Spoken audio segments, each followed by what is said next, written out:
Well, hey Hey, guys. Paris. I just Hello. wanted to, I just want to say I really enjoyed the movie. It was so sweet and fun and funny. I really loved it. But Dennis, I'm going to start with you. You've directed so many comedies, but not that many romantic comedies.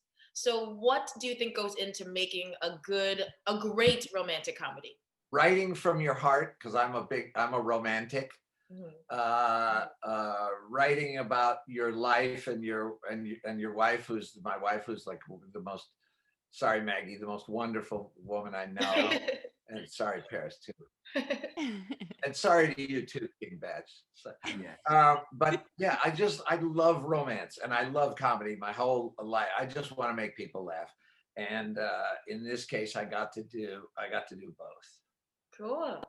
Now there were three couples, maybe four, including the couple that got married. This is for everyone. Which couple's love and disasters were your favorite? Go ahead, Maggie. Go ahead, Andrew. I love Diane Keaton and Jeremy Irons. Like Me too. the Yeah. chemistry was just so like they're like total opposites. And we were talking about that earlier, the opposites attracting.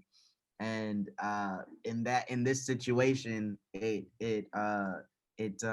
puzzled together perfectly.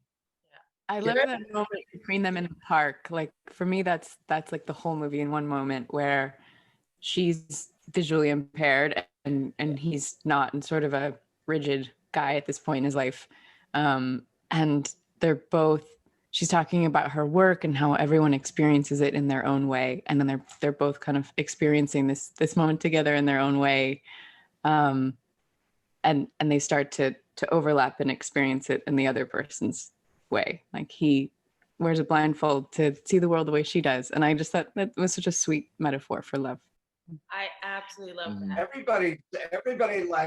Everybody likes Diane and Jeremy a lot. Yeah. Nobody, of all the people who've seen the movie, nobody has said, I think that the game show host and the champagne lady are my favorite couple. Nobody, not a person. Dennis is the least smarmy person in real life, the least smarmy director ever, but he plays a game show host, and that means it's very smarmy. Yeah. That was a great character. Those were great couple too. I don't know why. Weird. Yeah, very Maggie, odd. your character got broken up with mid-air. So I just wanted to know, have you ever been broken up with in a really crazy or terrible way? Yes, I have. I dated in Los Angeles for quite some time.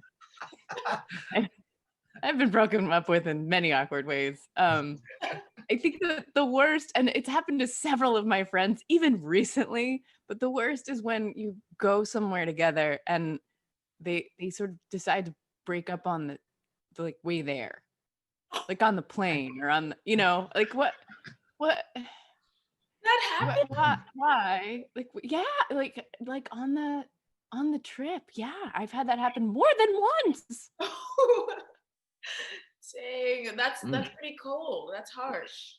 It's and then It's you're awkward. kind of getting through this awkward trip. Like, what do you do? What do you do? Yeah.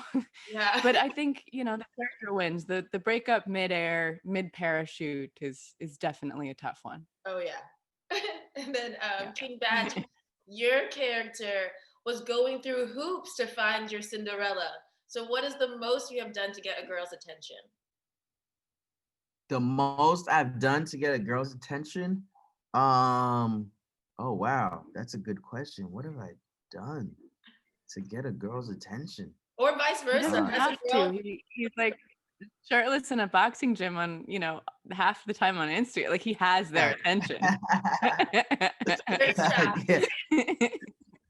The most a girl has done, I remember doing a comedy show. Oh, in Boston, actually, which is crazy. At the same hotel we were staying at a year before. I did a show in the hotel. I can't remember what the comedy club was called. But there's a Irish bar? Oh no, the big comedy club next. Got it. yeah, there's a comedy club in the hotel. Yeah. And I performed there, and then there's a restaurant in the hotel too. And after the show, I went to the restaurant, eating food, And I guess one of the girls from the show, she came and she sat in the booth behind, heard which hotel I was staying at. It wasn't that hotel. I was staying at a different hotel. Went to the hotel and said, hey, I'm here to see King Batch. And she was like, the receptionist lady, she was like, yeah, just call him and he'll come down and get you. And she was like, oh, no, this is, that's not how the internet works. Can you just buzz me up? And then she said no.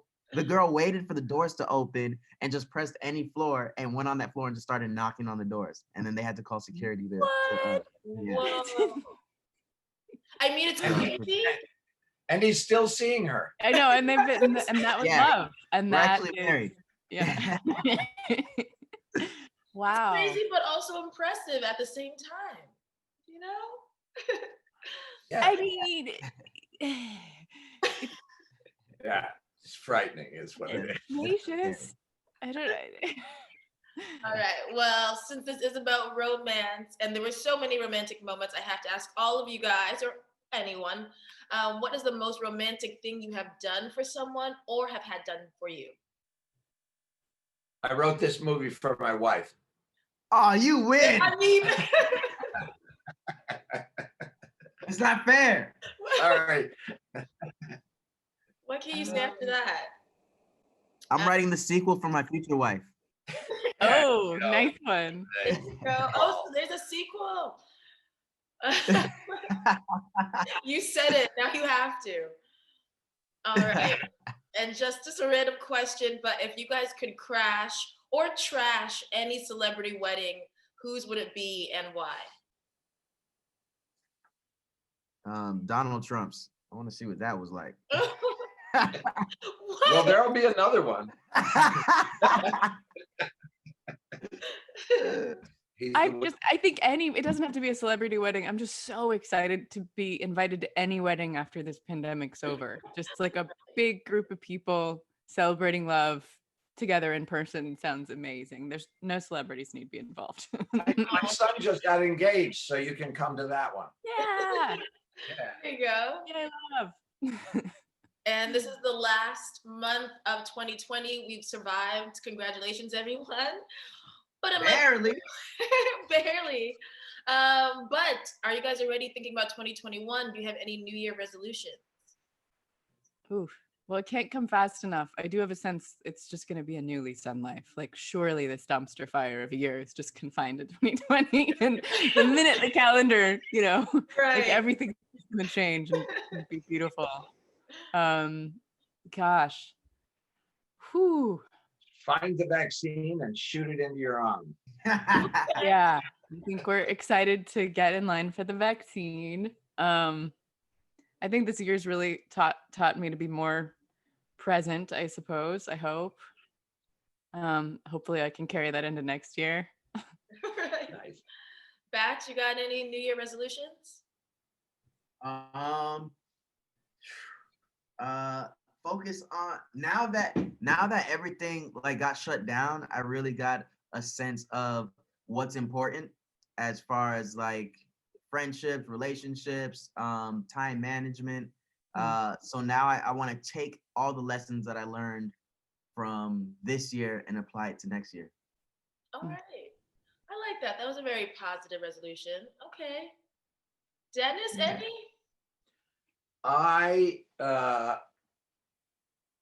I want to do everything I can based on the running of the country this year and the last few years. I want to take the time to be a little less me and a little more like, what can we do to reach out and just look every human being in the eye and say, you are of value to me, and what can I do to help you? You guys are great. That's awesome. No, I mean, this was a tough year, but it did have these moments that made you reflect. So I enjoy these resolutions. You guys are great. Those are all the questions I have. Thank you guys so much. Well, thank you very much, Paris. Thank you. Thank you, Paris. All right, bye.